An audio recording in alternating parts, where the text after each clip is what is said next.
அனைவருக்கும் வணக்கம். ஆதாரங்கள் அடிப்படையிலான இந்த விளக்கத்தொகுப்புக்கு உங்களை வரவேற்கிறேன்.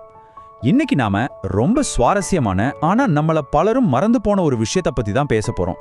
அதுதான் நம்ம பாரம்பரிய தானியமான சிகப்பு சோளத்தோட வியக்க வைக்கிற மருத்துவ குணங்கள். சாதாரணமா நம்ம சோளம்னாலே வெள்ளை நிறத்துல தான் பார்த்திருப்போம். ஆனா அறிவியல் பூர்வமாக நிரூபிக்கப்பட்ட ஏகப்பட்ட நன்மைகளை தன்னுள்ளே வச்சிருக்கிற இந்த சிகப்பு சோளம் நம்ம ஒட்டுமொத்த ஆரோக்கியத்தையும் எப்படி மேம்படுத்துதுன்னு இன்னைக்கு விரிவா பார்க்க போறோம். வாங்க உள்ள போகலாம். இப்போ உங்களுக்கு ஒரு கேள்வி தோணலாம்.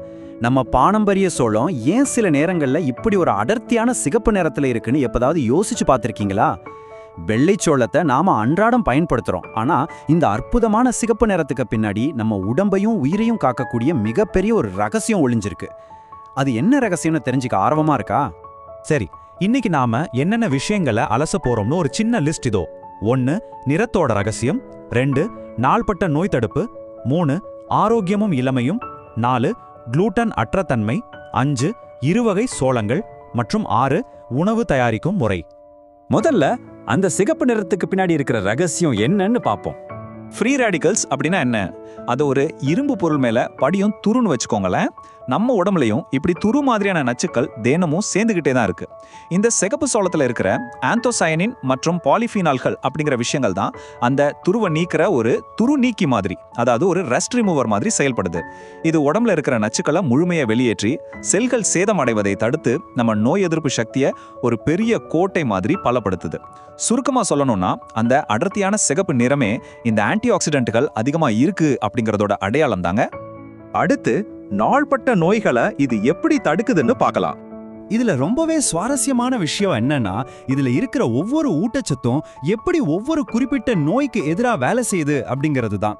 இதுல இருக்கிற தாவர ஊட்டச்சத்துக்கள் உடம்போட வீக்கத்தை குறைச்சு பெருங்குடல் மற்றும் மார்பக புற்றுநோய் செல்கள் உருவாகிற வாய்ப்பை கணிசமா குறைக்குது. சர்க்கரை நோயாளிகளுக்கு இது நிஜமாவே ஒரு அருமருந்து. இதுல இருக்கிற சிக்கலான கார்போஹைட்ரேட்டுகளும் நார்ச்சத்தும் சர்க்கரை அளவை திடீர்னு ஏத்தி விடாம நாள் முழுக்க ரொம்ப சீரா வைக்குது. அது மட்டும் இல்லாம பொட்டாசியம் மற்றும் மெக்னீசியம் நம்ம இதய துடிப்பையும் ரத்த அழுத்தத்தையும் பேலன்ஸா வச்சு மாரடைப்பு வராம தடுக்குது. இதோட இன்னொரு முக்கிய தகவலையும் நம்ம கண்டிப்பா சேர்த்தாகணும். நாம முன்னாடி பார்த்த தாதுக்களோட சேர்த்து இந்த சிகப்பு சோளத்துல மிக அதிகமா இருக்கிற நார்ச்சத்து ஒரு ஸ்க்ரப் பிரஷ் மாதிரி செயல்படுது.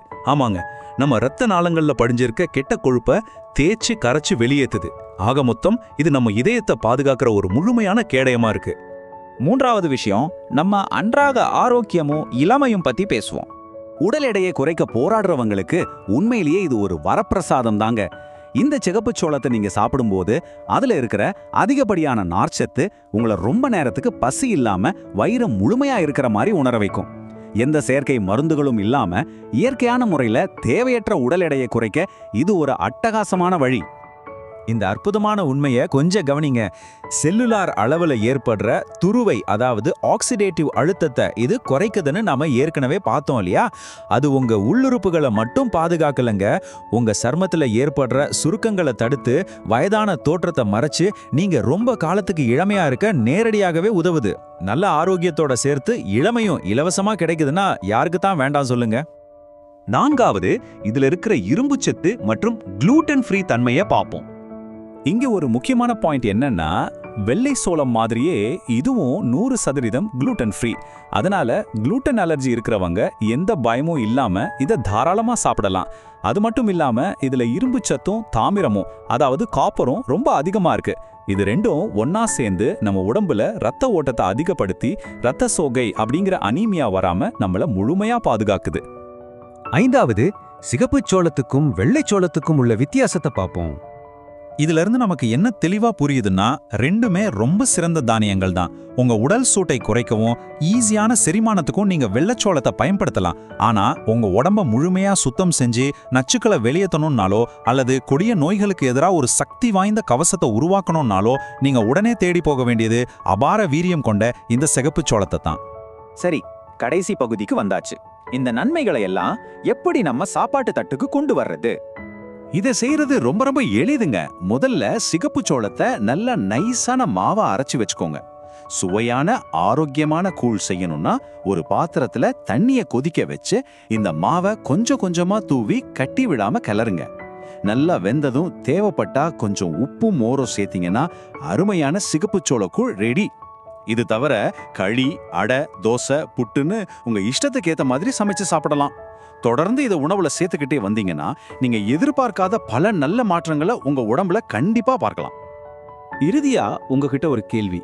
ஆரோக்கியத்தோட பெட்டகமா விளங்குற இந்த சிகப்பு சோளத்தை மறுபடியும் உங்க சமையலறைக்கு கொண்டு வர நீங்க தயாரா? நம்ம பாரம்பரிய உணவுகள் வெறும் உணவுகள் மட்டும் கிடையாதுங்க, அது நம்ம உயிரை காக்கும் மருந்துகள் அப்படிங்கறத இது இன்னொரு முறை நிரூபிச்சிருக்கு. ஆதாரங்கள்ல சொல்லியிருக்க மாதிரி இந்த பயனுள்ள தகவலை உங்க நண்பர்கள், உறவினர்கள் எல்லாருக்கும் கட்டாயம் பகிருங்க. இதுபோல இன்னும் பல சுவாரஸ்யமான அறிவியல் பூர்வமான விளக்க தொகுப்புகளை தெரிஞ்சுக்க தொடர்ந்து இணைந்திருங்க. சப்ஸ்கிரைப் மற்றும் லைக் செஞ்சு வச்சுக்கோங்க. நன்றி, வணக்கம்.